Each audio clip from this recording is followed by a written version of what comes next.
Looks good. Alrighty, next up, Frank Nothaft from AmpLab, talking about Atom. Looking forward to it.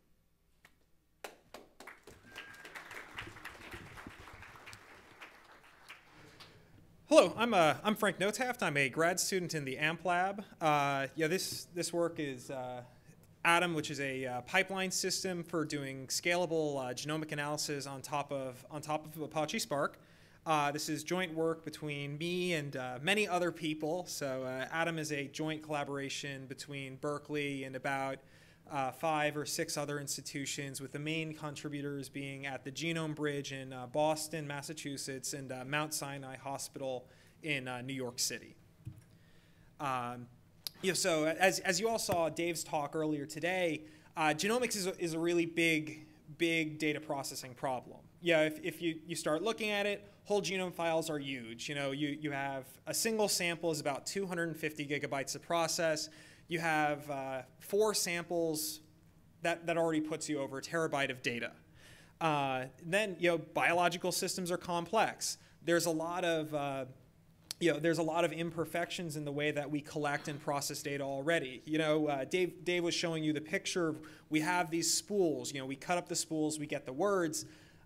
Unfortunately, when we do this with a real genome, we don't get all the correct words. We have about a 2% error rate, and we're looking for these 1 in 1,000 variants. So we actually have 50 times more errors than actual variants that we see. 200 times, not 50 times.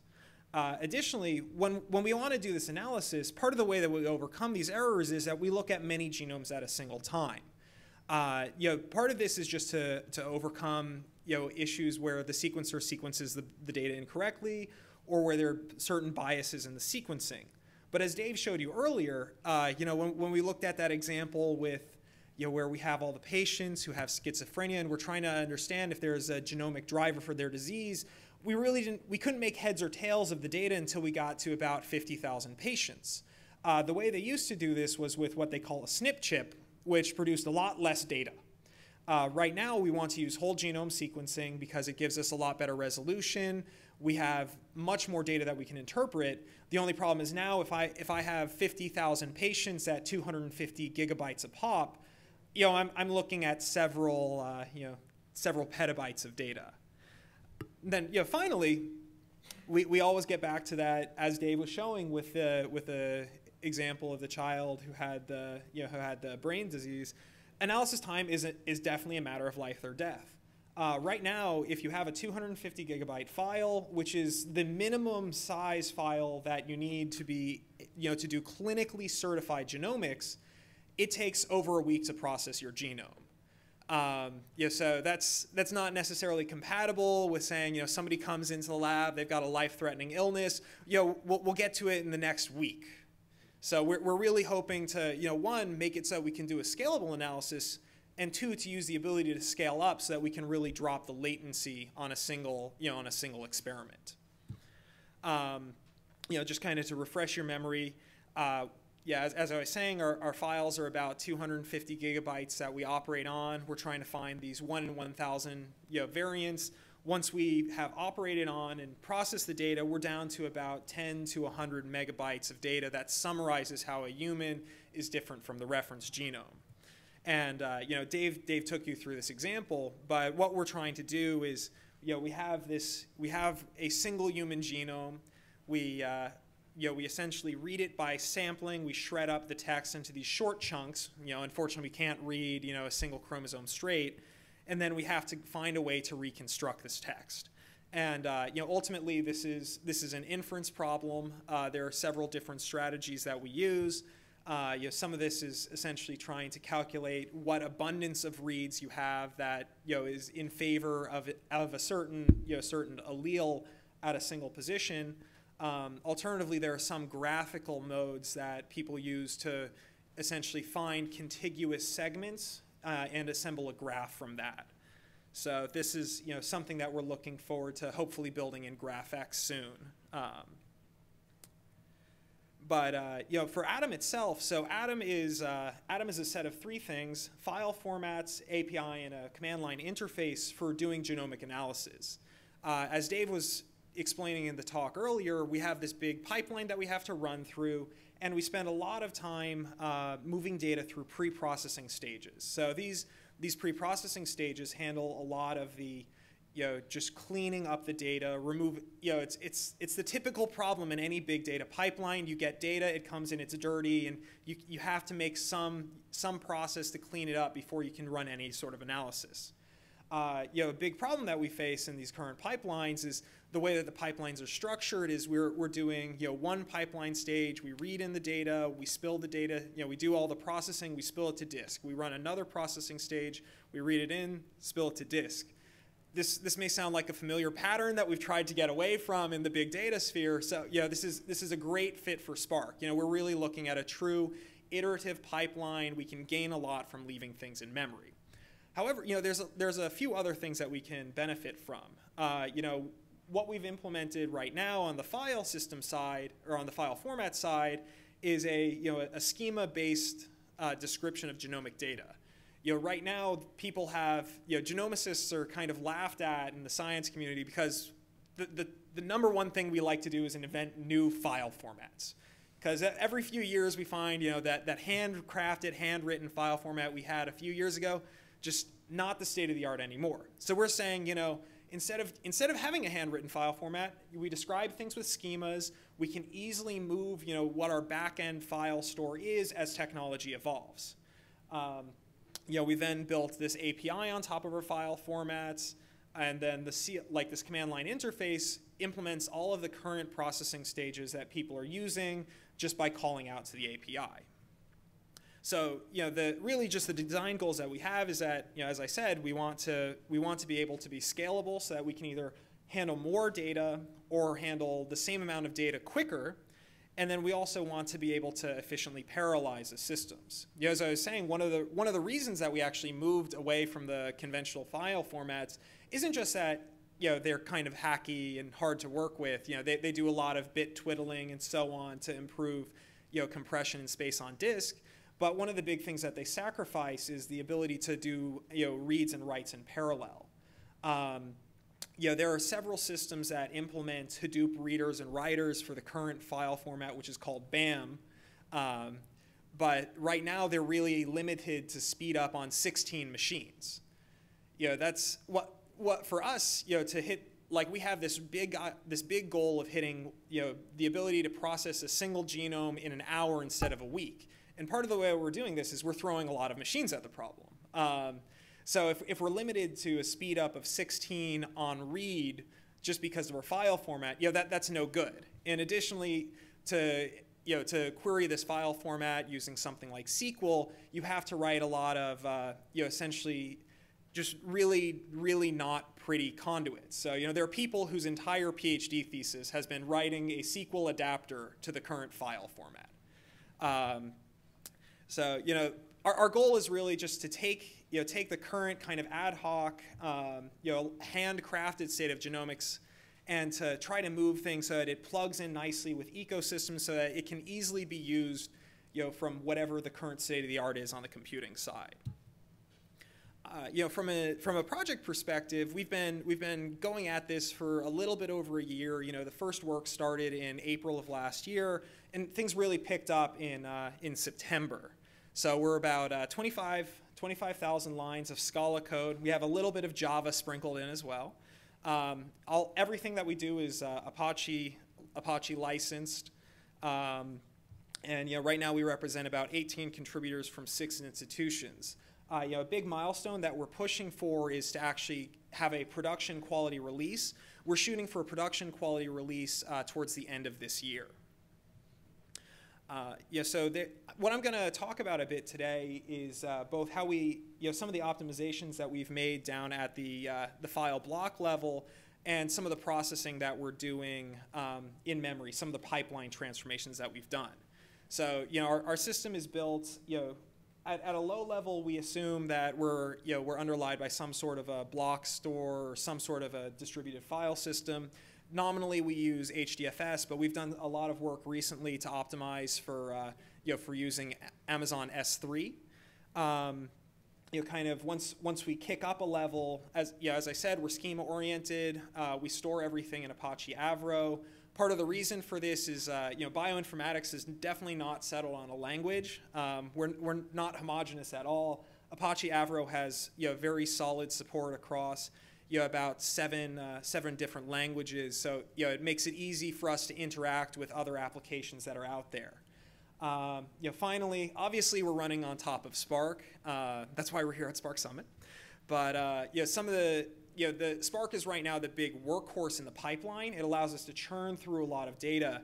What we're really excited about, and especially as we get close to our production quality release, we're going to be looking at a lot of these downstream analyses that will be built on top of Spark, or on top of Shark, on top of GraphX, on top of MLlib. We've actually recently rolled out a prototype of what we call a beacon using Spark, or using Shark. And what this allows you to say is, I'm interested in seeing if this collection of files that you have has this single allele of a gene. So you can submit a query to it, and then we return a really quick answer as to whether we saw it in whatever the sequencing experiment that you're interested in is. So for our underlying storage format, we're actually writing data out to disk on Parquet. Some of you may be familiar with Parquet. If you're not, this is a open source columnar file format that was created by software engineers at Twitter and Cloudera.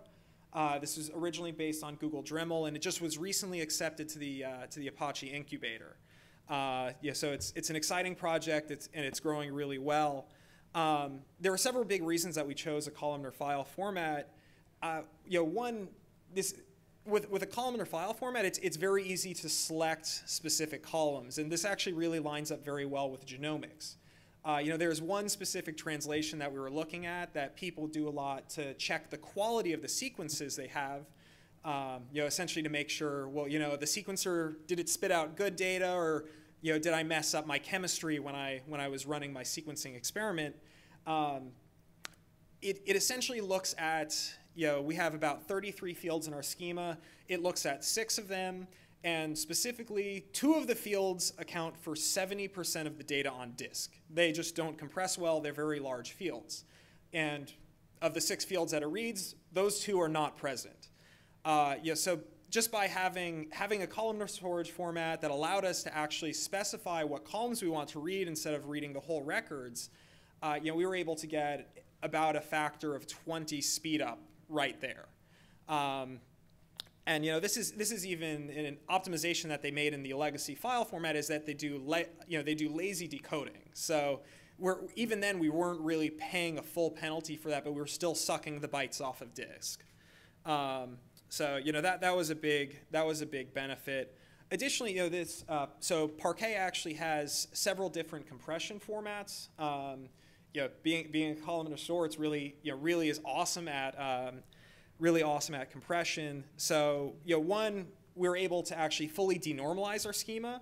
So the previous schema had this large header that was part of the thing that limited its parallelization. The header always had to be broadcast out when you read it previously.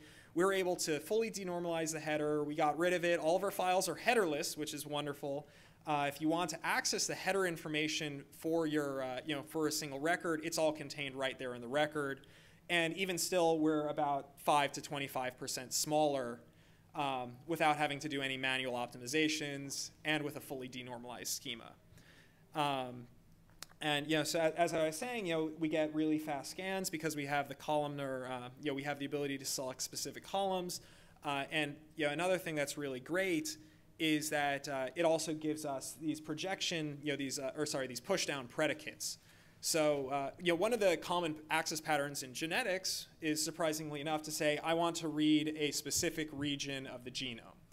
So for example, there are several companies out there that are looking at doing analysis of, cancer risk, for example. And in one of those cases, you might say, what's a gene that's commonly associated with cancer risk? Maybe it is, I think a lot of people have seen, the New York Times. There have been articles, about celebrities who have, one of the BRCA 1 or 2 mutations. So what you might say is, well, we did this sequencing, but what we really want to see is, does this person have a mutation in their BRCA 1 or 2 gene?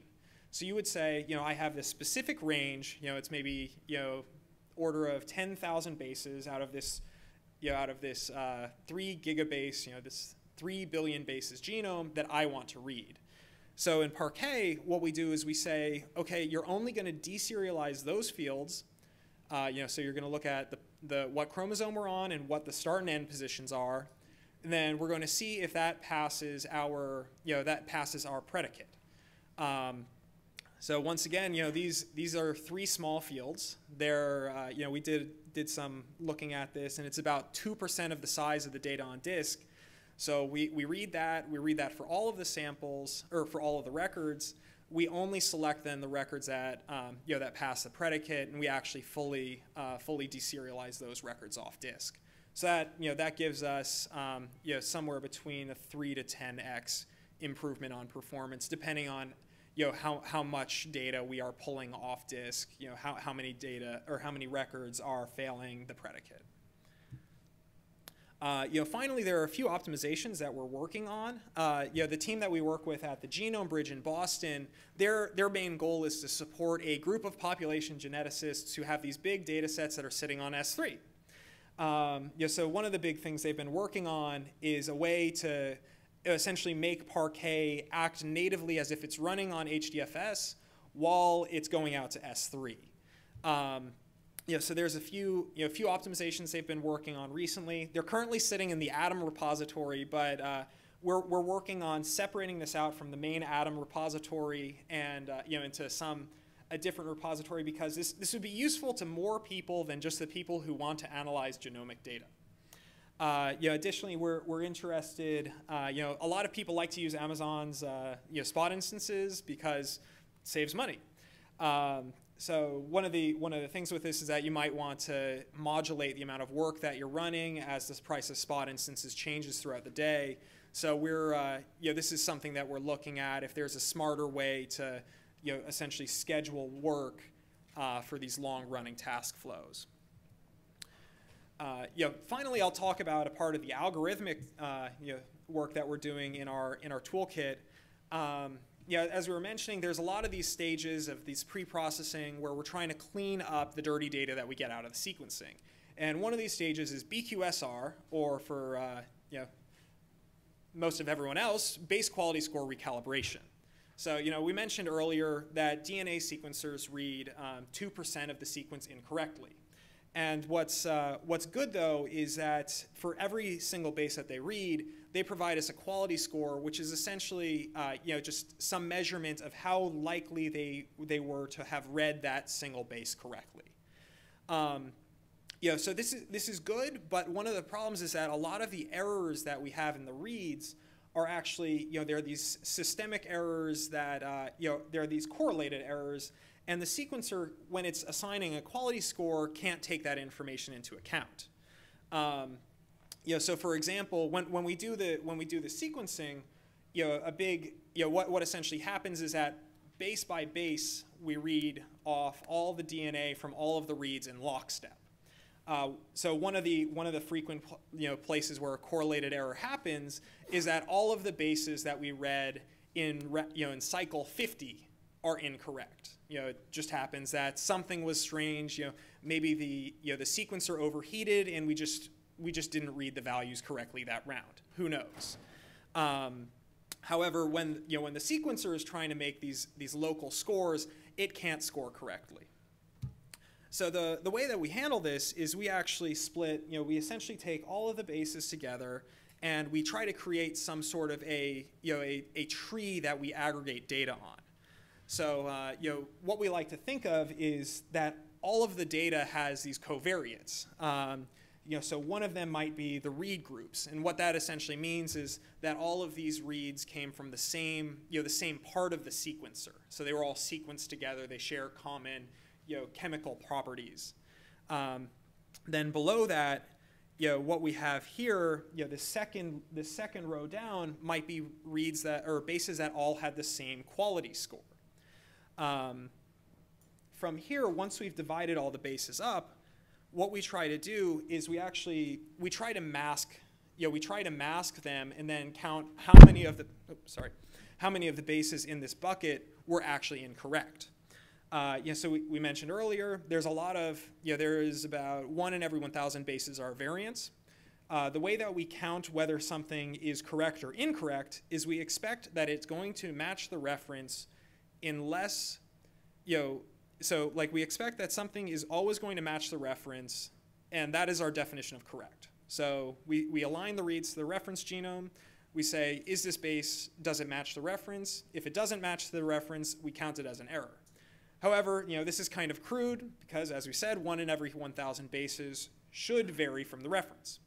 What we actually do is we keep around a table of all of the variants that are known to happen, with a reasonable likelihood, reasonable rate of occurrence in humans. And this table is about, it's about 3 gigabytes, and it's, the way that we say is a reasonable rate of occurrence is that it occurs in 1% of all humans.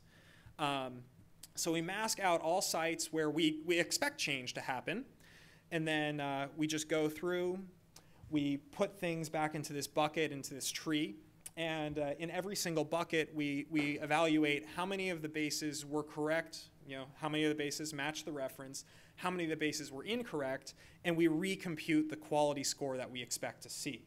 So, as you can see in this table, for example, we would say, maybe for this quality score of 16, we saw 105 samples that had, that fell into this covariate, fell into this bucket.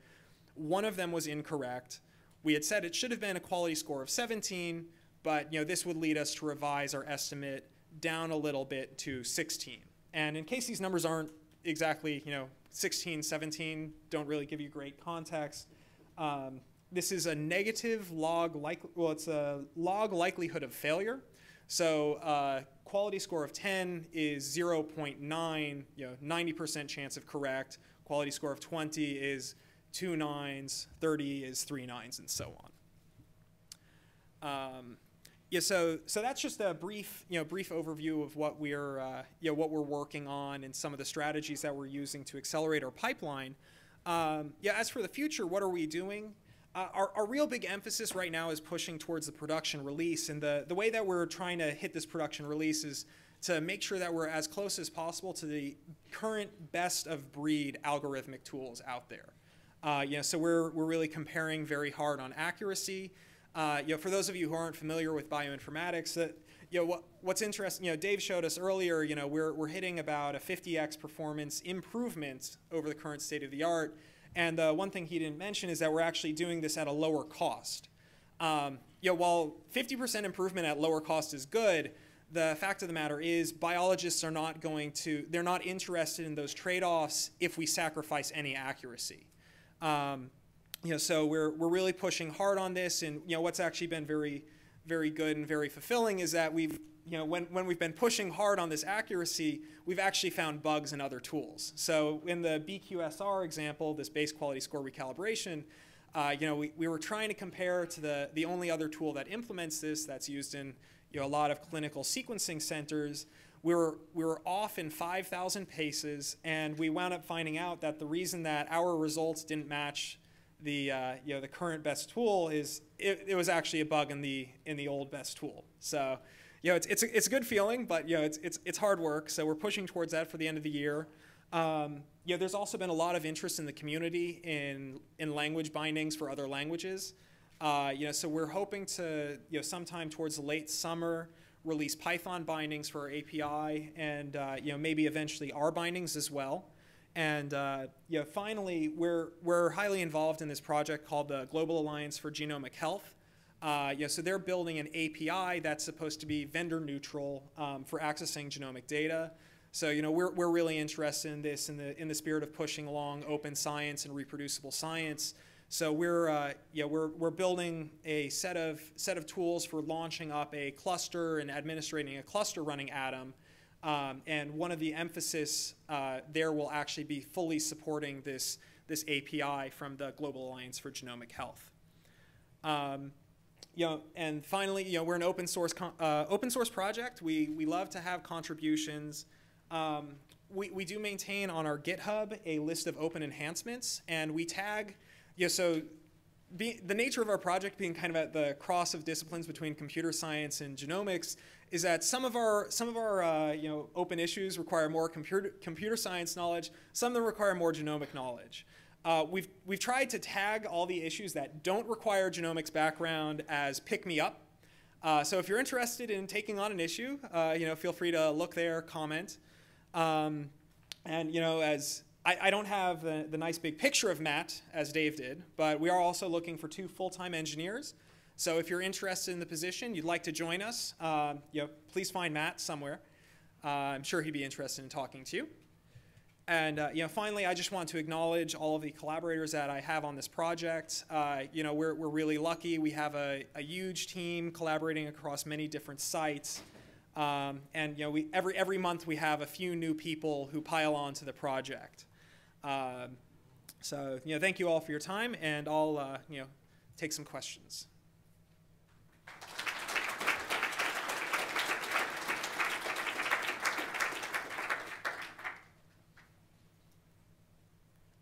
I got them all in the talk. All right, that's good.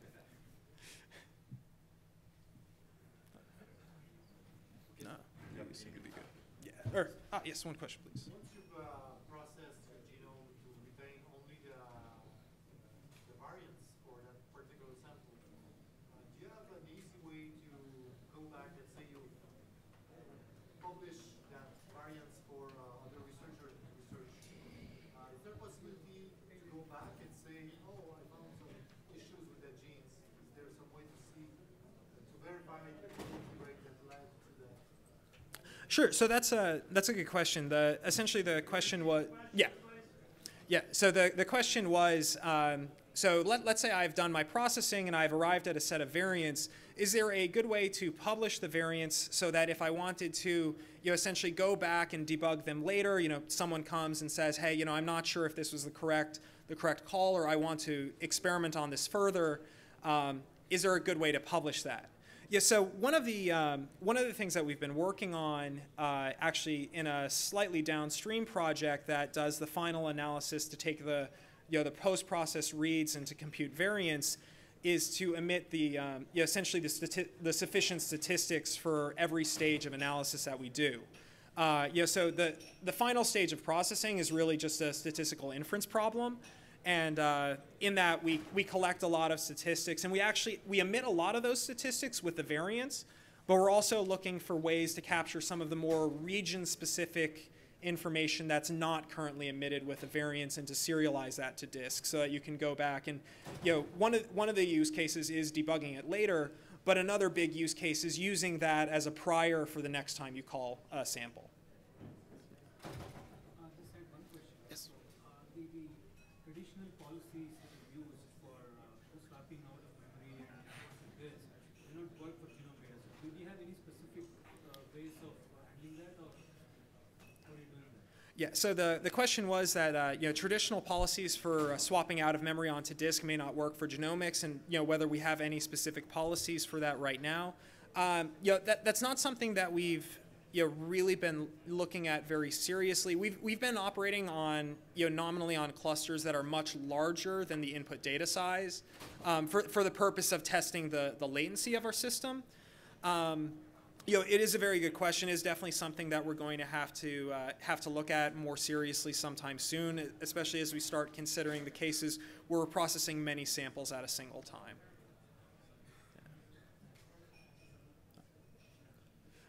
Thank you all for your questions.